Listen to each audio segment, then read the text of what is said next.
This was an opportunity for me to spend some time with my daughter. You know, we're both busy. She has school, she has work, I'm working, I'm traveling a lot. So this was a day that we both were free. The conditions were right to go sail fishing or do something offshore. There's no better way to spend the day together than to be out fishing with my daughter. The thing about Kaylee and I, she was my first child. So, you know, it changed my life immensely. I think it's just Kaylee, the way she is as a person. We have always had a special connection and a special bond that goes beyond just being father and daughter and family. We have a connection that we share, especially when we're in the outdoors together. I've been fishing with my dad since as long as I can remember. 2, 3 years old on the boat with both my parents. And from there on out, it's just stuck with me.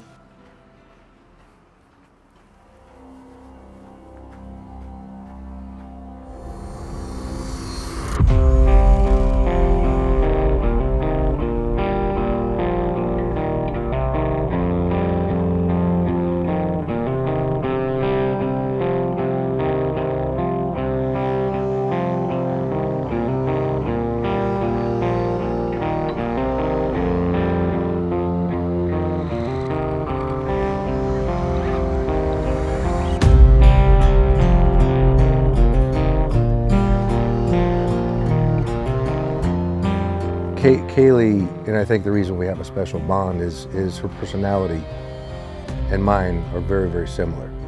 She is not happy with not being good at something. And she doesn't expect to be good at something overnight. She wants to learn. Which for me, it's fun because of my knowledge and past experiences through what I do. She's an open sponge and I'm there to fill it. You know, everything I tell her, she never takes as criticism. She's just grasping for knowledge and wants to know how to do everything she does better. It's like the first thing we look for, Kaylee, when we come out. Yeah. We'll stop on top of the reef and look for the birds diving. Yeah. There obviously something was happening here. The sailfish will chase the bait right up on top of the reef in the shallow water. And so we're only we're in 35 feet. Yeah. They'll come right up on the surface and you can actually sight cast to them. This guy hooked up before we got here. Yeah. When we woke up this morning, the conditions seemed right to go offshore and fish the edge for sailfish. And obviously when you are sailfishing, especially if you have live bait, there are other opportunities, kingfish, and you can have various bites. But the plan, the goal, was to go try and catch a sailfish. There's not a lot of north current. That's what you hope to see, is a hard north current going against the hard north wind. They're going against each other, and it creates this real... The line. Yeah, a real distinct line. Yeah. You set up on that line, and that's the line the fish will be traveling, looking for bait. A lot of people don't relate offshore fishing to tides. Yeah. But when the tide starts falling off the reef, it pushes the bait out to the edge of the deep water. Right now the tide's still coming in a little bit. So when that tide starts falling in an hour or two, that edge that I'm talking about may form. Right. And then it'll be game on. Are you going to use one kite or two? I'm going to start with one, just because it's just you and me. It's a lot to manage with two, with flat lines and everything. You know, once you make a decision to go offshore and look for sailfish, just off the edge, the first thing you do is you gotta observe the conditions.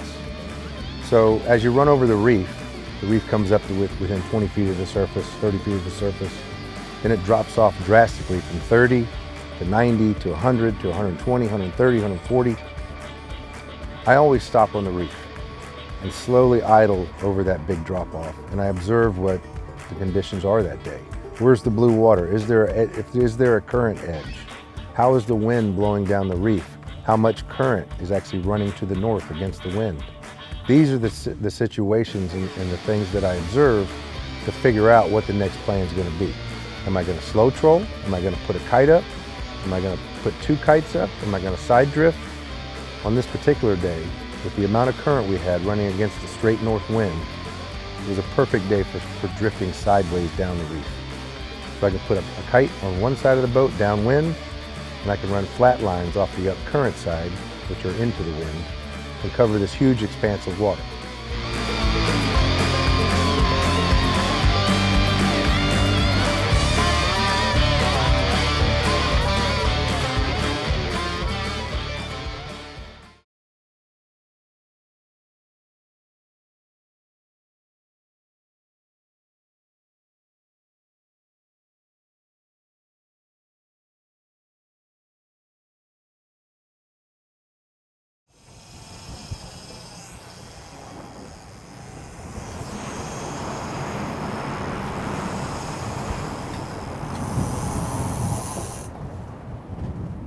I think we might have a fish here on the mid. Come here. All right.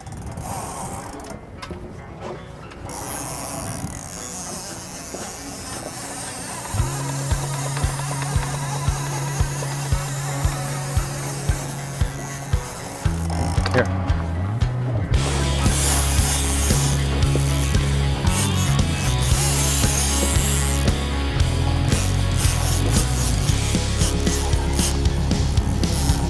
Go around the kite rod.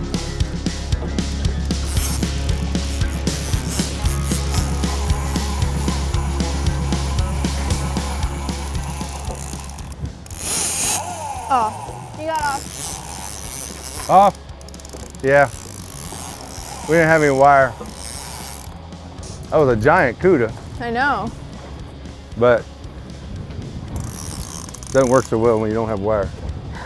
We were lucky. I think the only reason it lasted so long because we had a circle hook. No, he just pulled the hook. No, it broke the hook. Huh. That's crazy. He's Sorry big, about though. that. That was a giant barracuda. That's all right. I think maybe we'll bring him in, bring the Yeah. kite up, and then go back in shallower again. Gotcha. The conditions changed. The bite was tough in the morning. There wasn't a lot of current. There wasn't a hard edge. The blue water was kind of mixed with dirty water. There was no defined edge that you look for when the conditions are perfect. Real.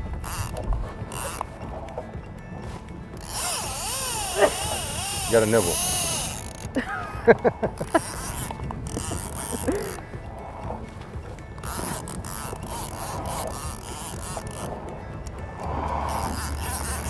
I'll take your clicker off for you. Okay. Yeah, that's better. Easier to reel, yeah. Yeah. That was weird how it took off and then just stopped. Maybe it didn't think it was hooked. It just ate real quick and then. Came back at you maybe. Yeah.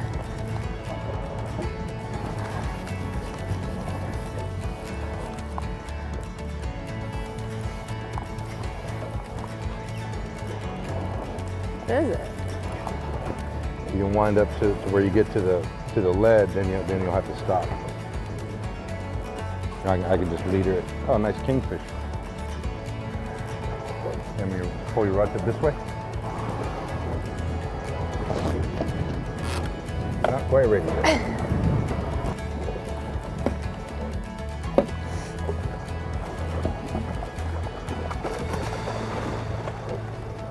Open the door.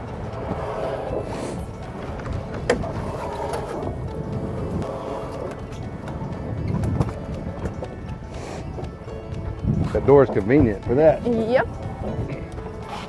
It's a nice kingfish, Katie. Thanks. The first fish Kaylee ever caught when she was just a little tiny thing. She was 2 or 3 years old. I think she was 2. I started taking her out in the skiff, and we just go fish for snappers and little things. And it was rare that even at that age she had patience. You know, most little kids are pretty fidgety. They can't sit still very long. But Kaylee I'd just pour a couple little snacks out on the deck, some chips or some little goldfish, and let her hold the fishing rod. And if she caught a snapper or a grunt, she was happy.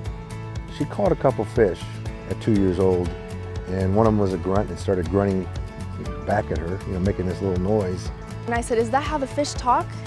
And my dad's like, "Yeah, that's how they talk." I was like, "Well, maybe I could call them and we'll start catching them." She started making this grunting noise, and shortly thereafter she gets a bite.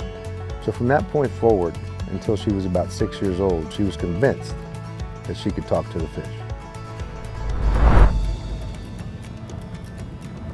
Neutral. So you keep just a little tension on the bait Yeah. as we're dragging them so they don't get crossed up.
Got him on, Kaylee.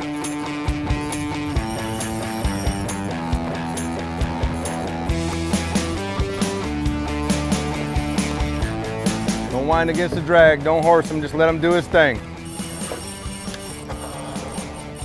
Just let him run.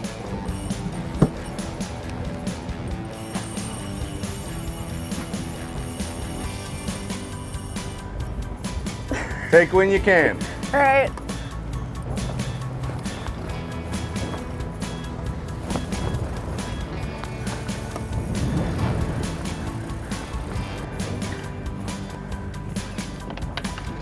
Doing good, Kay.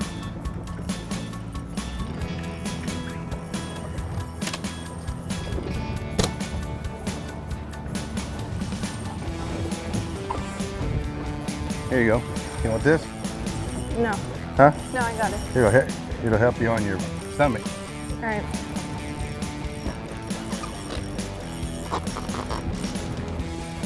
A little softer.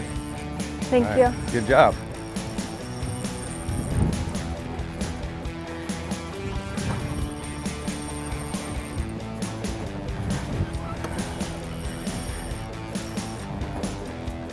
Keep gaining when you can. Huh? Just keep gaining when you can. Doing good, Kay.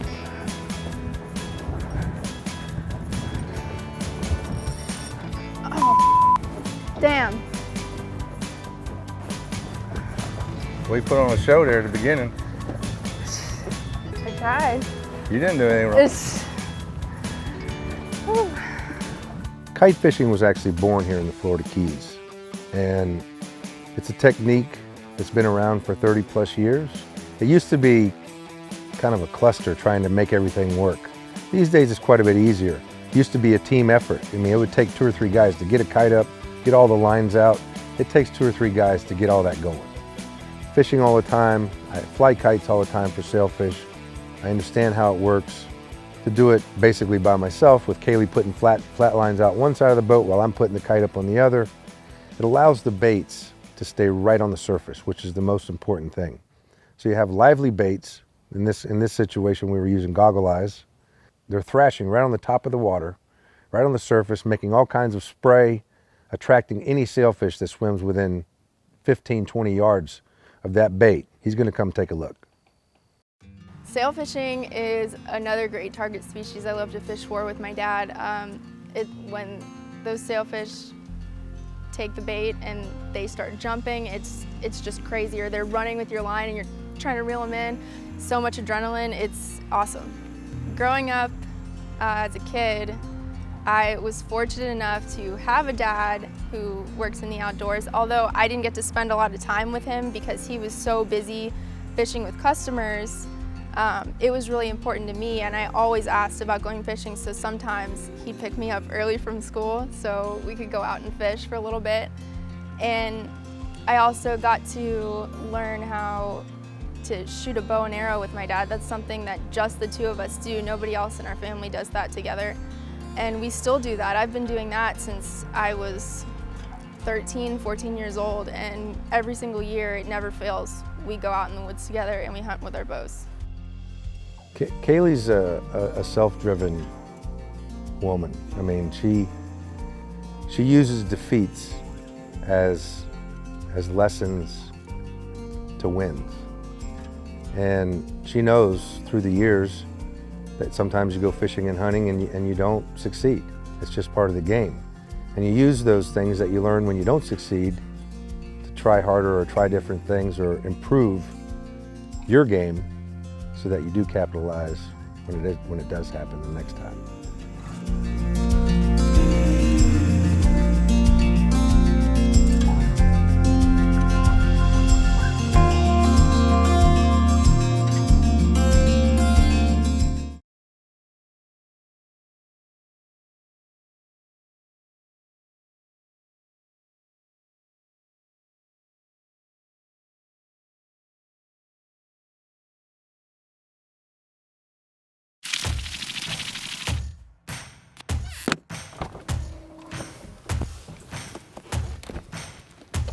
You know, everything that I use in my professional career, I use as a tool. My boats are tools, my rods and reels are tools. Every part of my gear is a tool. Sunglasses are no exception. They're a tool as well. Whether I'm fishing inshore or offshore, I gotta have lenses that have the correct polarization. If I am inshore, I tend to lean towards brown or copper lenses. Offshore, I'm more acceptable to using blue or gray lenses. Regardless, they have to be polarized and they have to be clear. It's funny in fishing how no matter how long you've done it, how many days a year you do it, you get to see things regularly that you've never seen before. And that's what's cool about being outside.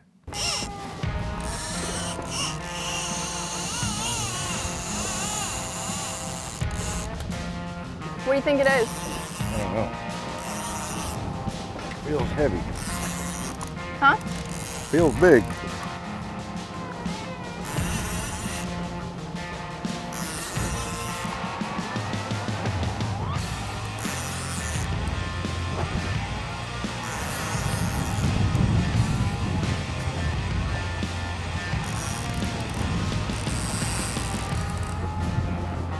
You gaining on him? Yeah. Fighting weird. I have no clue what this is. You think there's a chance it's a sail? What's that? You think there's a chance it's a sail? Not a sail, I don't think. Staying down, you know. Got leader here.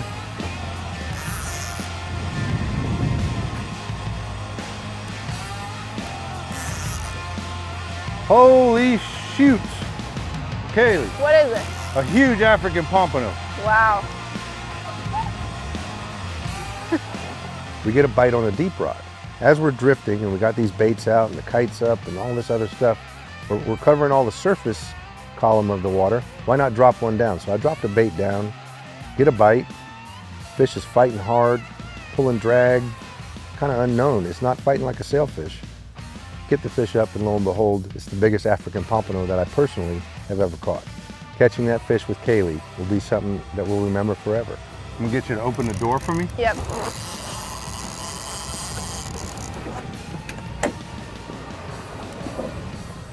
This may be the biggest African I've ever caught. Really? Yeah, really.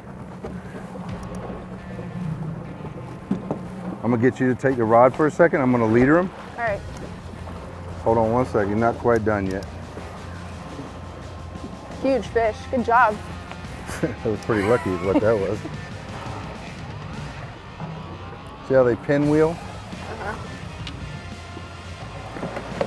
I got it. Okay. You want to grab his tail? Or you can grab him in the gill. You got nothing sharp there. Just grab him hard. Get mad at him. There you go. There you go.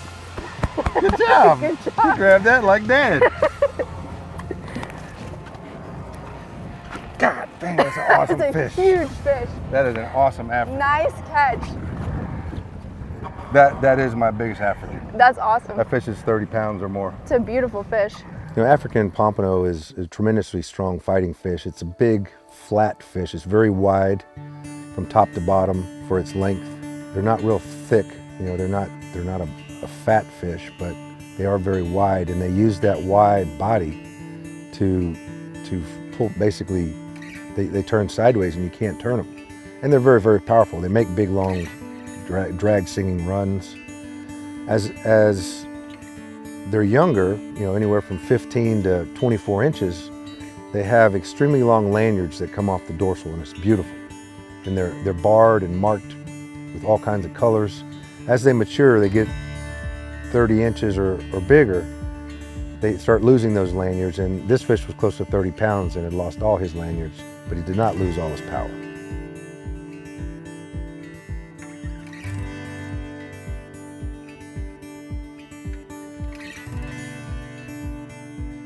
I think it's really important for him. There's this part of him that loves to pass down. He loves like passing the torch per se for different things, and I'm so grateful for that, because one day he's not going to be here, and that information is going to be important for me to pass down to my kids. I'm very much sentimental in that way. And I hope that I get to have a relationship like that with my kids one day. Win, lose, or draw, catch fish, don't catch fish. Any day I get to spend on the water, especially with my daughter, is a great day. Those are experiences that are untainted by the busyness of life. And it's just her and I out there. Her and I sharing each other's company, sharing what happens, sharing the moment, and sharing what God gave us. Nothing better than that.